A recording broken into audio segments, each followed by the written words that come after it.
Hey guys, welcome back. If you're new to the channel, be sure to subscribe so you can catch the new spills every week. And don't forget to hit that bell up top so you can be part of the notification squad. And that way we can talk about the content of the video down in the comments below. Alright, I'm just gonna come out and say it, man. It is not looking good for the Justice League. It ain't looking good for Earth Zero. It ain't looking good for Earth anywhere in the light multiverse. But at the same time, anywhere in the light multiverse is looking much better than the dark multiverse, so I just want to put that out there. But with us covering everything that's going on with Dark Knight's Metal and us being introduced to all the new Nightmare Batman, like from talking to you guys in the comments and on social media, like the biggest question and the most baffling question is who is going to stop these guys? Because each counter version, Lantern for Lantern, Speedster for Speedster, Aquaman versus Aquawoman, like every last one of them, the Batman version from the dark multiverse has been wrecking them, like every last one of them. And Dr. Fate so far has been saving the majority of these guys and hiding them away. And from the situation that a lot of them were in before he intervened, like a number of the heroes looked like they were seconds away from taking that one last hit that was going to end everything. And at this point, his record of saving people is kind of 50-50 because not all of the Justice League members who've encountered a Nightmare Batman of their own kind have been fortunate enough to be just pulled out of the way. Cyborg has encountered Murder Machine and he's been beaten nearly to death, nearly killed, but at least when we last seen him, he's still alive. And as far as Wonder Woman, she wasn't in the Merciless one-shot because she was with Clark when Barbados crossed through from the dark multiverse, where they each have been living in these nightmare loops, where on Earth Zero is only a moment, but in the negative multiverse for them it's felt like months and even years. And through the Metal series, like the main series, not the tie-ins, we've seen Superman go through these crazy illusions and get impaled, like all sorts of crazy stuff before we see Dr. Fate save him with the help of Earth Zero Flash. And at this point, Superman and Wonder Woman got separated in the dark multiverse when Superman rushed out of Smallville to get to Gotham in order to face Barbados. And when he got to Gotham, he pretty much got jumped by all the Nightmare Batman and Flash came in and saved him. But even though Superman made it out, Wonder Woman was still in there. And there's no telling how much time will pass by to her, whether it be months or years compared to the moments in the light multiverse when Dr. Fate can finally open the door and pull her out. And hopefully that'll answer the question for some of you guys who are wondering where she was or where she went during the Merciless one-shot, because keep in mind, with all the different one-shots that are coming out, the timeline is jumping back and forth between current day where all the Nightmare Batman are on Earth Zero, and then it jumps back to their origin where they're all rounded up by the Batman Who Laughs. But the main story that's being told lies between the main issues of the Metal series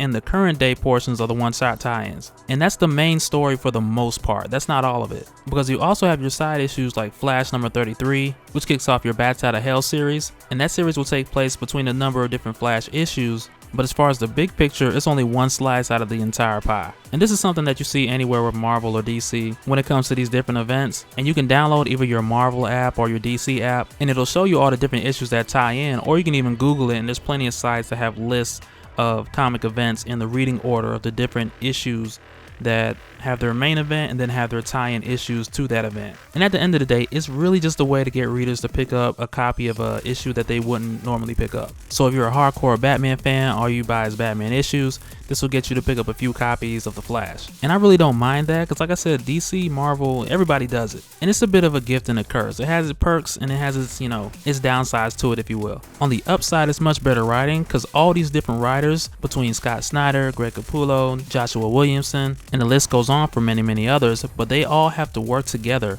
and create a narrative that is cohesive, intriguing, and not only that, but it has to sustain interest and make sense within the existing storylines that is weaving through. But on the other side of that, we do have to buy a lot more issues in order to get the whole series, and it can be pricey buying them all one at a time if you're like me and you can't wait. But they also do have some great deals for like full series that you can buy, and instead of paying $3 to $5 a piece, you can download their app, catch a killer deal, and pay anywhere from $15 to $25, which really isn't that bad for the amount of content. But enough about the tie-ins and how they work and all that good stuff, because we're here to figure out what can be done to stop these Nightmare Batman. Like, who is the hero that's going to come in and save the Justice League? So far, their biggest gun, Superman, needed to be saved. Flash needed to be saved. Aquaman, Green Lantern, both cases are exactly the same. Like, nobody's really even putting up a fight at this point. And quite frankly, that's terrifying, because the thing that makes each and every one of these guys so deadly is that each one of them is Batman. Everybody is Batman, and this is terrifying because usually he's your plan for contingency, because he can figure it out all the time and he knows what to tell everybody to do in order to win.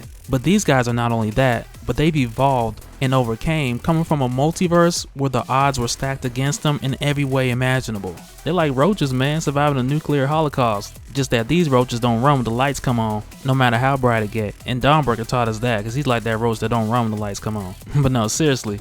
But for the main fact, the same reason that each one of these Batman have overcome the worst is the same reason why I believe that whoever's going to stop these guys is going to be more than just another heavy hitter. More than somebody who's just super powerful, because that's not going to work. And we know your individual Batman without powers has taken out people individually more powerful than him. So therefore, one individual with powers taking them all out, not going to happen. And naturally, I would say Earth Zero Batman, he's the one that could figure it out. He would find a way to either contain or send all these Nightmare Batman back. But at this moment, it seems like that's not possible because he was used in order to bring them here. So from everything we're shown, it's very likely that we won't get him back unless Dr. Fate figures out something else, like some type of loophole. It just doesn't look like that's happening though. And so now in my process of trying to figure this out, who it would be and how it would take place, the first thing I realized is it has to be somebody in relation to Batman. And that includes Batman himself or even an alternate version of him from another universe within the light multiverse. And we've seen a number of different Batman lanterns, green, orange, yellow, and they're all awesome, but I feel like having them defeated by a Batman without the powers would be like way better. Or even as a one up to that, having them defeated by a Batman that's not even Bruce. Like how about an alternate universe Batman that was actually Alfred, and he just crashes in the middle of everything, taking all these Nightmare Batman out in a Tower of Babel type style. And he would of course be a lot younger version of Alfred, but because of his relationship with Bruce, it will make it extremely difficult for any of the Nightmare Batman to fight him. And to be honest with you, one of the people I want to see step in the most is your Batman from Flashpoint, Thomas Wayne, Bruce Wayne's father. Because for a lot of these guys, and especially Dawnbreaker, like meeting one of his parents again, like he would probably just bust out in tears. Especially if they explore the possibility of the Batman from another Earth being Martha Wayne. Like that introduction would just shut it down. And it would be pretty cool to have that character introduced, and then her and Flashpoint Batman will live happily ever after. They'd have another kid named Bruce, and he'd be like the Inception Batman god. Okay, maybe they won't take it that far, but still, that'd be awesome. But if I could pick one person outside of Batman from Earth Zero who would swoop in and save the day, it would be Thomas Wayne. Because to me, what's greater than a climactic battle with planets exploding and people getting punched through moons and all that? And don't take me wrong, I like all that stuff. Like when it's well written, it's great. But what's even more important is a story that's character driven. And Thomas Wayne is one of those characters who we've seen in a couple of story arcs, but I believe there's a critical amount of untapped potential for his character in this story and many others. Because aside from the handful of times that we've seen him, like in Flashpoint and also in the Button series, like we never really had the good opportunity to see what Thomas Wayne is really capable of. All we know is that when we seen Bruce Wayne come into contact with him, and pretty much like anytime we see a version of Bruce Wayne run into a version of his parents, Bruce just turns into a kid all over again. And of course it's emotional for Thomas as well, but by seeing the way his presence alone impacts Bruce, that is a hit that no other person could dish out. And really I feel like family is the only weakness that these Nightmare Batman have. And when I say that, the main reason I exclude Dick Grayson, Jason Todd, Batgirl, Batwoman, really all of the Bat family with the exception of Damian Wayne. And Damian Wayne being the one exception isn't even like a strong exception, just possibly. But I exclude the Bat family because for them, there's no guarantee that these alternate Batman wouldn't kill him. Especially the Merciless, because he's already killed Wonder Woman, who on Negative Earth 12 he was in love with. So if he loved her and killed her, who's to say that he wouldn't do the same to Batwoman, to Batgirl, or to Dick Grayson? Like each one of these Batman has a very different augmentation from the next one. Red Death on the other hand, I believe he wouldn't touch him because he already suffered the loss of all of them in his world. That's why he went ham on the Flash and was like, give me the Speed Force, you ain't doing nothing with it. Like I truly believe that he would die to protect the Bat family. But anyway, that goes into a whole nother theory I have about the Nightmare Batman turning on each other. And we can talk about that in another video, just let me know in the comments.